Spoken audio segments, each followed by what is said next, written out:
And just into our newsroom, a 30-year-old Meridian man has died after he was shot over the weekend in Garden City. The coroner's office says Paul Russell Jr. was shot once. 2 people have since been arrested. Developing news this afternoon after a man is shot by a police officer in Fruitland. KBOI2's Morgan Wagner is live outside of St. Alphonsus Regional Medical Center, where police are closely monitoring the man. Well, Brent, investigators have not released the name of the 46-year-old man who was shot in Fruitland. That's near the Idaho-Oregon border this morning. Today, they tell me he is in stable condition.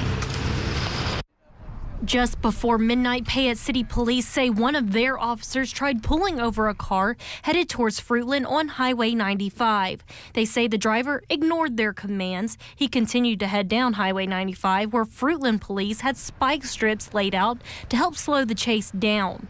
Officers say the driver then drove down the exit ramp at mile marker 3, where he planned to head east down I-84. Before he could get to the interstate, the driver swerved, crashing into the guardrail. Officers say he then turned his vehicle around and tried accelerating towards them. A Fruitland police officer got out of his car and ordered the driver to stand down. The driver again refused to follow commands, and he continued to be combative towards officers. That's when investigators say the Fruitland officer fired his gun, hitting the driver.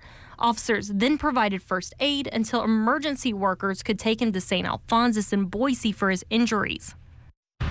Brent, ISP is leading the investigation into the officer-involved shooting, which means they'll review and even reenact the shooting to see if the officers was justified in using deadly force. Live in Boise, Morgan Wagner, KBOI 2 News.